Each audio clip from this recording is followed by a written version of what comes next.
Assalamualaikum warahmatullahi wabarakatuh.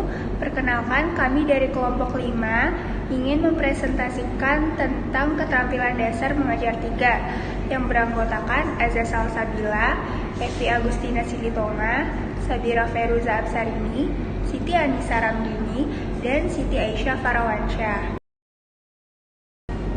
Di bab 8 ini kita terdapat kegiatan belajar. Yang pertama itu ada kegiatan belajar 1, keterampilan memberi penguatan.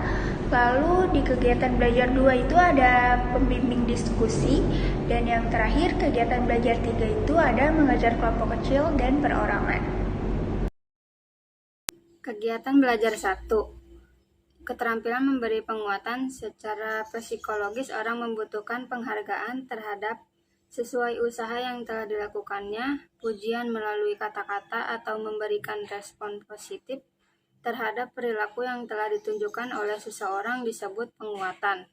Secara substansif memiliki kesamaan, terutama dilihat dari beberapa unsur sebagai berikut. Yang pertama, sesuatu respon, yaitu respon atau tanggapan yang diberikan atau ditunjukkan kepada seseorang untuk memberikan apresiasi sekaligus sebagai informasi yang terkait dengan perilaku atau kinerja yang telah ditunjukkannya.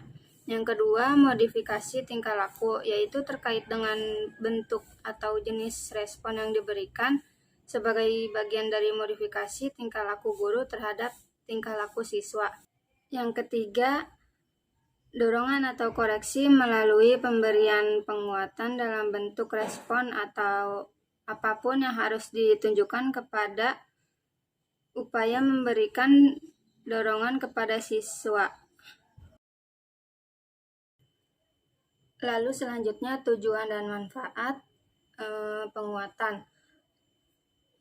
Adapun beberapa tujuan dan manfaat konkret yang akan dirasakan oleh siswa melalui penerapan keterampilan penguatan antara lain yaitu yang pertama, meningkatkan perhatian siswa seperti telah disampaikan dalam pembahasan sebelumnya.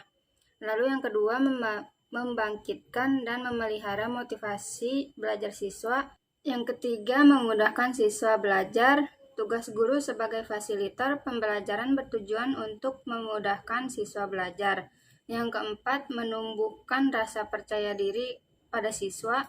Yang kelima, memelihara iklim kelas yang kondusif. Suasana kelas yang menyenangkan, aman, dan dinamis akan mendorong aktivitas siswa. Selanjutnya akan dijelaskan oleh Evi Agustina. Selanjutnya, C. Bentuk atau jenis penguatan. Adapun jenis atau bentuk penguatan sebagai berikut. Penguatan verbal, yaitu respon yang diberikan guru terhadap perilaku atau respon belajar siswa yang disampaikan melalui bentuk kalimat verbal. Misalnya kalimat seperti baik, bagus, dan luar biasa.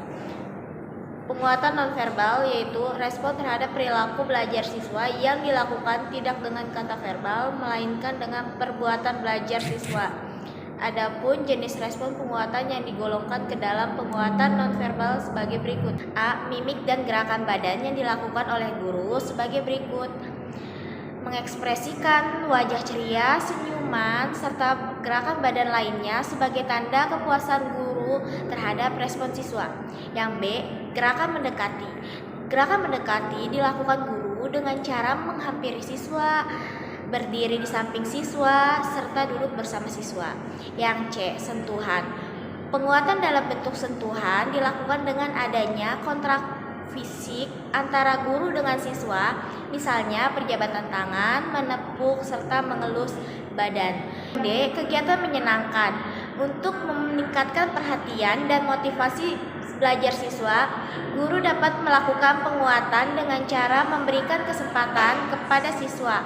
Misalnya, siswa yang memiliki kelebihan dalam bidang seni diberikan kesempatan untuk memimpin paduan suara. Yang E. Pemberian simbol atau benda. Simbol adalah tanda yang diberikan guru terkait dengan perilaku belajar siswa. Misalnya, memberikan tanda checklist, paraf, dan komentar. Pemberian penguatan dalam bentuk benda bukan dilihat dari segi harga, melainkan makna atau pesan yang ingin disampaikan. Yang F, penguatan tak jenuh. Respon atas sebagian perilaku belajar siswa yang belum tuntas, misalnya apabila pekerjaan siswa belum semuanya benar, maka guru mengatakan jawaban Anda benar dengan alasan coba lengkapin lagi. Selanjutnya yang D, prinsip penggunaan penguatan. Tujuan dan fungsi dari penguatan yaitu untuk lebih mengefektifkan proses dan hasil pembelajaran. Maka dalam penerapannya harus memperhatikan beberapa prinsip sebagai berikut. Yang pertama, kehangatan atau keantusiasan. Setiap pemberian penguatan baik penguatan verbal maupun nonverbal harus disertai ketulusan dan keikhlasan semata-mata menghargai perbuatan siswa. Misalnya dengan mimik wajah yang gembira serta suara yang meyakinkan. Yang kedua, kebermaknaan. Kebermaknaan ini baik dari segi akademik maupun non-akademik. Kebermaknaan secara akademik melalui penguatan yang diberikan dapat mendorong siswa untuk lebih berprestasi. Sedangkan non-akademik melalui penguatan yang diberikan dalam memfasilitasi siswa untuk lebih efektif dan aktif.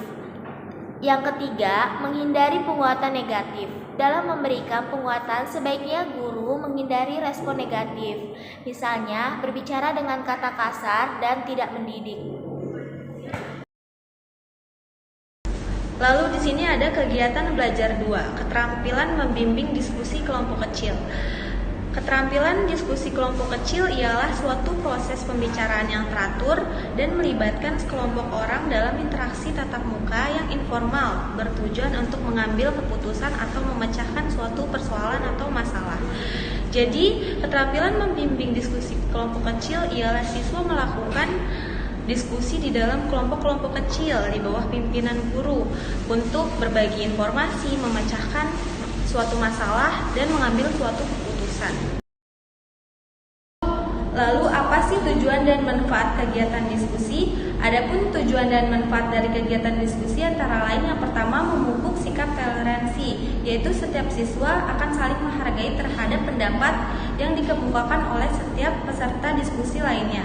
Yang kedua, memupuk kehidupan demokrasi, yaitu setiap siswa secara bebas dan bertanggung jawab terbiasa mengemukakan pendapat dan bertukar pikiran untuk mencapai tujuan pembelajaran yang diharapkan. Yang ketiga, mendorong pembelajaran secara aktif, yaitu siswa dalam membahas suatu topik pembelajaran tidak selalu menerima dari guru, akan tetapi melalui kerjasama dalam kelompok diskusi lainnya.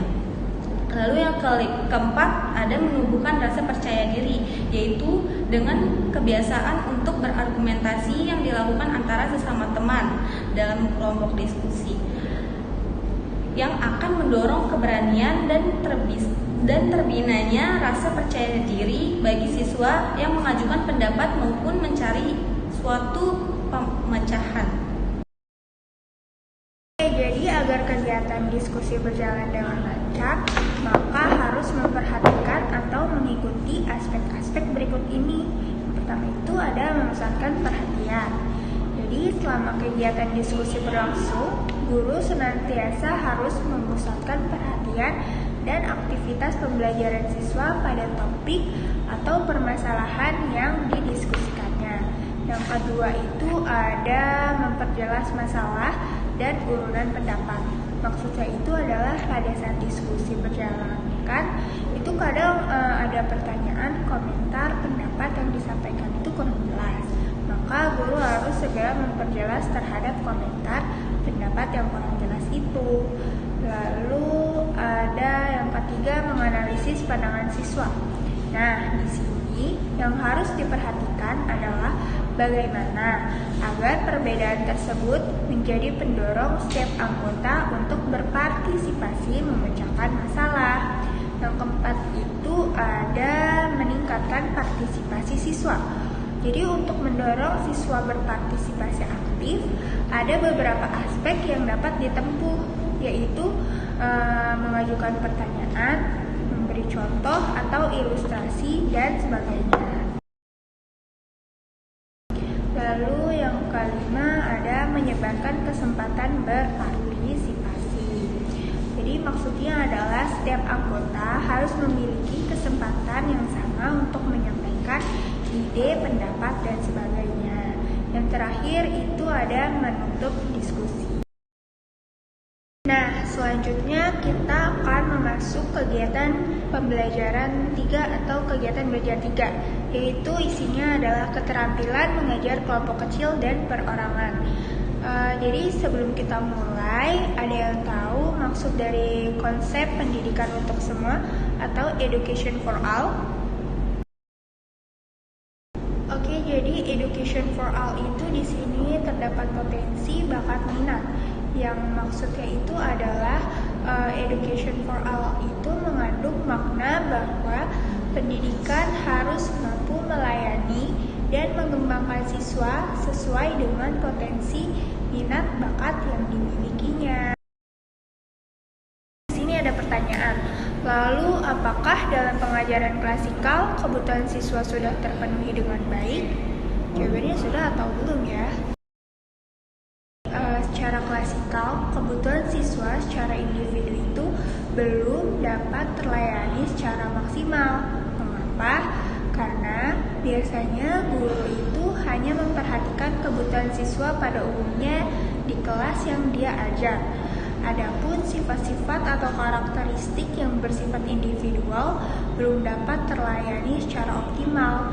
Oleh karena itu, guru harus mampu melayani siswa secara klasikal, juga jangan mengabaikan secara individual. Oke, selanjutnya ada keterampilan yang harus dimiliki oleh guru. Keterampilan mengajar dalam kelompok kecil atau perorangan. Jadi, sesuai dengan makna yang tersirat dari kata kelompok kecil atau perorangan, maka secara teknis guru ketika mengajar hanya menghadapi siswa dalam jumlah terbatas, yaitu 1 untuk perorangan dan 3-8 orang untuk kelompok kecil, dan berbeda dengan rata-rata jumlah siswa yang dihadapi dalam kelas pada umumnya, yaitu sekitar 35-40 orang siswa. Itu disebut dengan klasikal. Selanjutnya ada unsur-unsur pembelajaran kelompok kecil dan perorangan. 1. Ada peran guru. Yang A sebagai motivator. Jadi guru itu sebagai penggerak yang menumbuhkan semangat agar siswa termotivasi dalam belajar. Kemudian yang B sebagai fasilitator. Jadi guru itu menciptakan lingkungan pembelajaran yang kondusif sehingga dapat menunjang kelancaran pembelajaran bagi siswa. Kemudian yang C organisator pembelajaran. Jadi yaitu yang mengelola kegiatan pembelajaran yang baik, melaksanakan pengawasan atau monitoring sehingga proses pembelajaran dapat berjalan secara efektif dan efisien. Selanjutnya yang dia ada multimetode dan media. Jadi guru tidak hanya terpaku pada satu jenis metode atau jenis tertentu saja. Jadi guru harus menggunakan penggunaan metode dan media secara bervariasi. Kemudian yang E ada pola interaksi pembelajaran, yaitu komunikasi pembelajaran hendaknya dikembangkan dengan jalinan komunikasi interaktif. Yaitu selanjutnya ada yang F, yaitu pemanfaatan sumber pembelajaran secara luas dan bervariasi. Yaitu dalam proses pembelajaran siswa tidak hanya terpaku pada guru dan satu buku saja sebagai sumbernya, tetapi pada era ilmu pengetahuan dan ilmu teknologi semakin berkembang dengan cepat, terutama teknologi informasi, maka bagaimana guru merangsang siswa untuk memanfaatkan sumber-sumber tersebut. Selanjutnya ada yang G, yaitu mendiagnosis kesulitan belajar siswa, yaitu yang mencermati atau meneliti permasalahan-permasalahan yang dihadapi oleh siswa. Selanjutnya yang kedua ada karakteristik mengajar kelompok kecil dan perorangan. Yang A ada hubungan yang akrab antar personal, yaitu guru dengan siswa, siswa ke guru, dan siswa dengan siswa lainnya.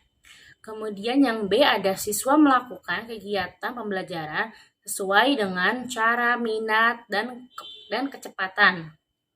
Yang C ada guru melakukan bimbingan terhadap siswa sesuai dengan potensi yang dimilikinya.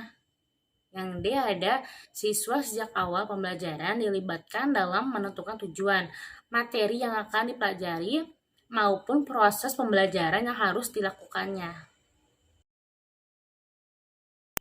Oke, sekian presentasi dari kelompok kami. Kurang lebihnya mohon maaf. Wassalamualaikum warahmatullahi wabarakatuh.